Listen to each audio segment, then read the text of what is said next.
Imagine pulling off the heist of the century. We're talking about $100 million in diamonds, gold, and jewels, stolen from a vault considered impenetrable. A vault protected by 10 layers of security, including infrared heat detectors, a seismic sensor, a Doppler radar, and a magnetic field, all behind a 3-ton steel door with a lock that had 100 million possible combinations. This isn't a Hollywood movie plot. This is the true story of the Antwerp diamond heist of 2003 and the incredible tale of how a group of thieves almost got away with the perfect crime. Almost. Our story begins in Antwerp, Belgium, the diamond capital of the world. For centuries, this city has been the heart of the global diamond trade. Deep beneath the streets of the Antwerp Diamond Center lies a vault, a fortress designed to be the most secure place on Earth for these precious stones. To even get close to it, you'd need to navigate a maze of security measures that would make James Bond sweat. The vault itself was 2 floors below ground, protected by a door so complex, it was legendary in the security world. It was believed that no one could ever breach it. But in February 2003, a team of Italian thieves known as the School of Turin decided to challenge that belief. The mastermind behind this audacious plan was Leonardo Notarbartolo. He wasn't your typical smash-and-grab burglar.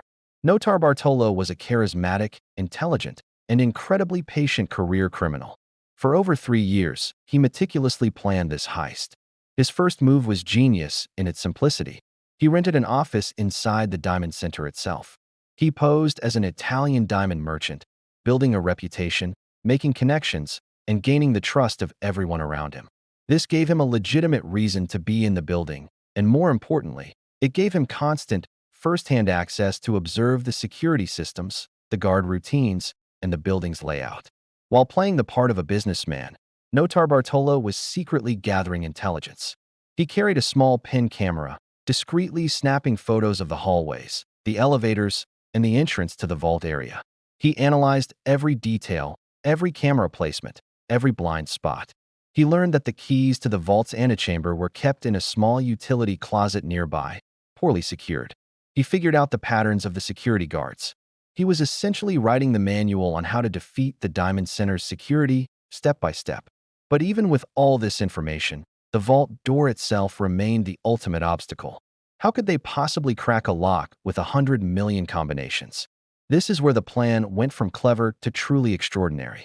Notarbartolo and his team built an exact replica of the vault's entrance and door in a warehouse. They spent months practicing, testing theories, and perfecting their techniques. They discovered a crucial weakness. While the security systems were state-of-the-art, they were all designed to detect movement and heat. But what if you could block those sensors? The team created a custom-made, foldable aluminum shield. Once inside the vault antechamber, they could deploy this shield to block the infrared and motion detectors, creating a shadow they could work within, completely invisible to the electronic guards. To deal with the magnetic field protecting the door, they figured out how to bypass the wiring. They even created a custom tool, a specialized key, to manipulate the lock mechanism itself. This wasn't guesswork. It was a result of years of research and practice. Notarbartolo had discovered that by applying a specific type of hairspray to the thermal sensors, he could temporarily disable them. It sounds absurd, but it worked. Every layer of security had a countermeasure. So, the night of the heist arrives. It's the weekend of the annual Diamond Ball, a time when security would be slightly more relaxed, and many of the jewelers would be away. Notarbartolo and his crew, the King of Keys, the Monster, and the Genius, entered the building using a key they had duplicated. They moved silently, avoiding the main cameras. They reached the utility closet, retrieved the main key, and made their way to the vault antechamber. Once inside, they disabled the alarm on the door and deployed their aluminum shield, rendering the heat and motion sensors useless. They used a specially designed device to pull the magnetic plates off the door, disabling that security layer. Now, only the final lock stood between them and a fortune. After hours of painstaking work, using their custom tools and deep knowledge of the lock's mechanics, they heard a click. The 3-ton door swung open. They were in. Inside, it was a treasure trove. They worked quickly, breaking into 123 of the 160 safe deposit boxes, stuffing their bags with uncut diamonds, gold bars, cash, and priceless jewelry. They knew exactly which boxes belonged to the biggest dealers. They were selective, professional. They took the security camera tapes to erase any evidence of their presence. Before they left, they put everything back in its place. They locked the vault door behind them. They cleaned up, leaving no fingerprints, no footprints, no DNA. They walked out of the building and melted back into the night. On Monday morning, when the staff arrived, everything looked normal. It wasn't until a jeweler tried to access his box that the discovery was made. The vault was empty. Panic erupted. The police were baffled. There was no sign of forced entry. The alarms hadn't gone off. The security tapes were gone. For all intents and purposes, it was a ghost crime. It was perfect. The media dubbed it the heist of the century. And investigators admitted they had no leads, no suspects, and no idea how it was even possible. Notar Bartolo and his team had succeeded. They had committed the perfect crime. Or so they thought. This is where our story takes a turn, and it all comes down to something incredibly mundane: a partially eaten sandwich and a bag of trash. After the heist, the team drove away to celebrate. They were ecstatic, adrenaline pumping through their veins. In their excitement, they made a critical mistake. One of the team members, a man nicknamed Speedy, was tasked with burning the evidence: the tools, the plans, the clothes they wore. But for some reason, perhaps he was panicking or just being lazy, he didn't do a thorough job. Instead of incinerating everything, he just dumped the bags of trash into a ditch in a forest just outside Brussels. He figured no one would ever find it. He was wrong.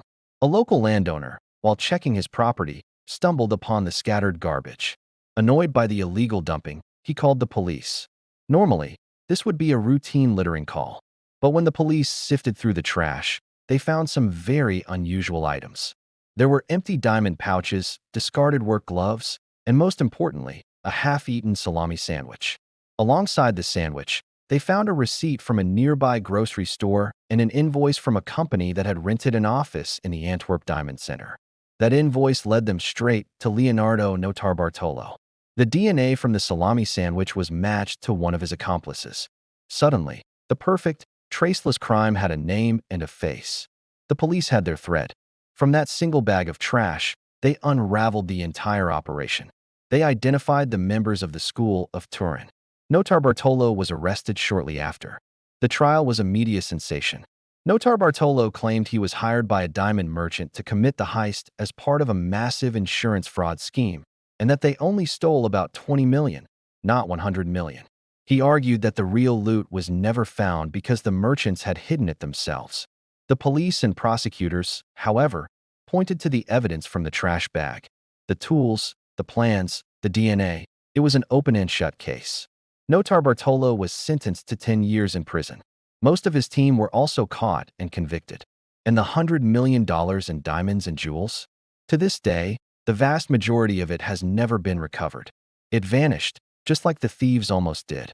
The story of the Antwerp diamond heist is a masterclass in criminal planning and a cautionary tale about human error.